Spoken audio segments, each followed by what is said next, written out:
صبح ہوئی، آپ صلی اللہ علیہ وسلم مکہ مکرمہ میں فاتحانہ انداز میں داخل ہوئے اور آپ صلی اللہ علیہ وسلم حرم میں پہنچے۔ سارا مکہ ایسا تھا کہ جیسے آج پھر سے یہاں اللہ کی طرف سے کوئی سکینت اتر آئی ہو، اسلام کے پروانے چاروں طرف منڈلا رہے ہیں، اور اللہ کے نبی کے وہ دشمن جو نبی کو یہاں ستاتے تھے، ڈھیلے مارتے تھے، کنکریاں مارتے تھے، جو بلال کو ریت پہ لٹاتے تھے، جنہوں نے خبیب کو مارا اور آگ پہ لٹایا، وہ سارے سامنے۔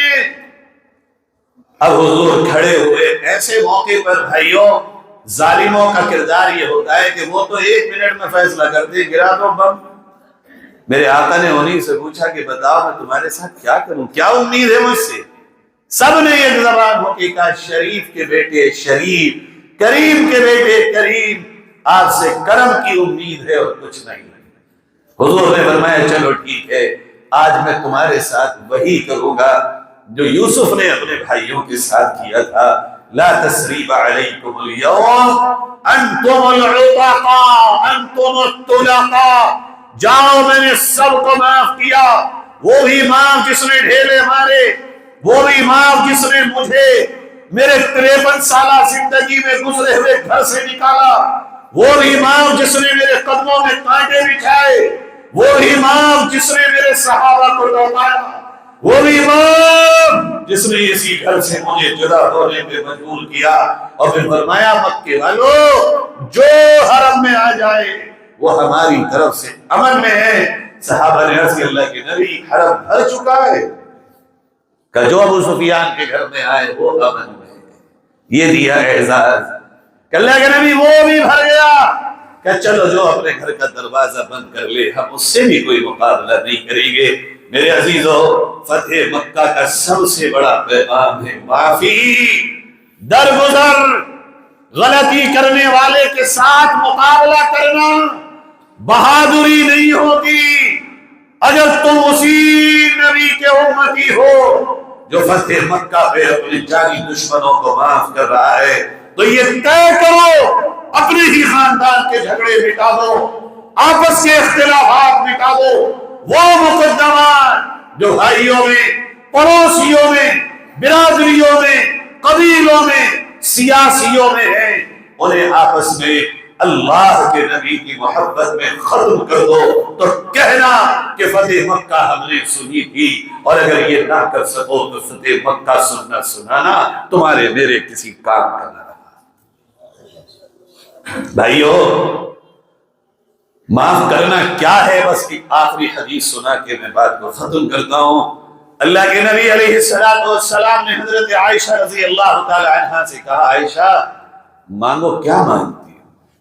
حضرت عائشہ سمجھ گئی آج آقا کوئی معمولی چیز کے بارے میں بات نہیں کر رہے ہیں۔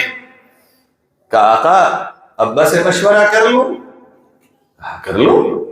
حضرت عائشہ دوڑ گئی ابو بکر رضی اللہ عنہ کے پاس گئی، ابا حضور فرما رہے ہیں مانگو، کیا مانگتی؟ حضرت ابو بکر تو حضور کے ایک ایک راہ سے، ایک ایک اشارے سے واقف تھے کہ عائشہ اگر میرا مشورہ مانے تو جا کے آقا سے یہ پوچھ کہ جب وہ معراج پہ گئے تھے اور اللہ سے ان کی ملاقات ہوئی تو وہ باتیں جو بتا دی سو بتا دی، مگر کچھ باتیں وہ ہیں جو صرف اللہ اور اس کے رسول جانتے ہیں کیا ہوئی، ان میں سے کوئی ایک بات تحفے میں تو اپنے آقا سے مانگ۔ حضرت عائشہ آئی اور آنے کے بعد کہا حضور مشورہ ہو گیا؟ کیا مشورہ ہوا؟ آقا یہ مشورہ وہ۔ حضور مسکرا دیے اور فرمایا واہ میرے ابو بکر، کیا شاندار تیری رائے۔ پھر حضور نے فرمایا عائشہ جو اللہ سے میری ملاقات ہوئی اور راز و نیاز کی باتیں ہوئی، ان میں سے ایک بات یہ تھی کہ اللہ نے مجھ سے وعدہ کیا ہے کہ میری امت میں جو شخص 2 دلوں کو جوڑنے والا عمل کر کے آئے گا، کل قیامت میں اسے بغیر حساب و کتاب کے جنت عطا کروں۔ اچھا ایمانداری سے پوچھو اپنے آپ سے، یہ تحفہ عائشہ کو ہے یا ہمیں؟ عائشہ کو کس کا دل جوڑنا تھا؟ ماں عائشہ کا کس سے جھگڑا تھا؟ یہ تحفہ اپنی عائشہ نے اپنے لیے مانگا یا سبحانی اولادوں کے لیے مانگا؟ ماں کے قدموں میں قربان ہو ساری امت. مانگی بھی تو ایسی چیز جو صرف ہمارے کام کی ہے. یہ لے کر کے تحفہ حضرت عائشہ فوراً ابا کے پاس گئی. ابا مل گیا. کیا ملا؟ کہ یہ. ابو بکر رضی اللہ عنہ کی چیخ نکل گئی, رونے لگے. اب حضرت عائشہ پریشان, یہ کیا ہوا؟ میں تو تحفہ لے کے آئی, وہ بتا رہی ہوں. کہا بیٹی تو سکے کے ایک رخ کو دیکھ رہی ہے, میں دوسرے کو دیکھ رہا ہوں. تو نے یہ تو دیکھ لیا کہ ملانے والے بغیر حساب و کتاب کے جنت میں جائیں گے, مگر بیٹی جو دلوں کو توڑنے والا, لڑانے والا, جھگڑا کرنے والا, اختلاف پیدا کرنے والا ہے, وہ بھی تو سیدھا جہنم میں جائے گا. میں اس رخ کو دیکھ رہا ہوں. اگر جنت بغیر حساب و کتاب کے چاہتے ہو, اگر نبی کے واقعات سچی غلامی میں جینا چاہتے ہو, تو نبی کی کوئی ایک چھوٹی سی یہ ادا تو اپنی زندگی میں لے آؤ. معاف کرنا تو سیکھو, جھکنا تو سیکھو, ایک دوسرے سے عفو و درگزر تو سیکھو, اگنور کرنا تو سیکھو, بلکہ کسی کے غلط کو صحیح انداز میں لینا تو سیکھو. تمہیں زندگی جینے کا وہ مزہ آئے گا کہ حیران ہو جاؤ گے یہ بھی کوئی لائف. اللہ تعالیٰ ہم سب کو کہنے سننے کے مطابق عمل کی توفیق نصیب فرمائے. بہت بہت مبارکباد حضرت مولانا مفتی محمد ارشد صاحب جنرل سیکریٹری جمعیت علماء ضلع بجنور کو کہ حضرت نے اتنا شاندار یہ سیریز یہاں سیرت کی چلائی ہے.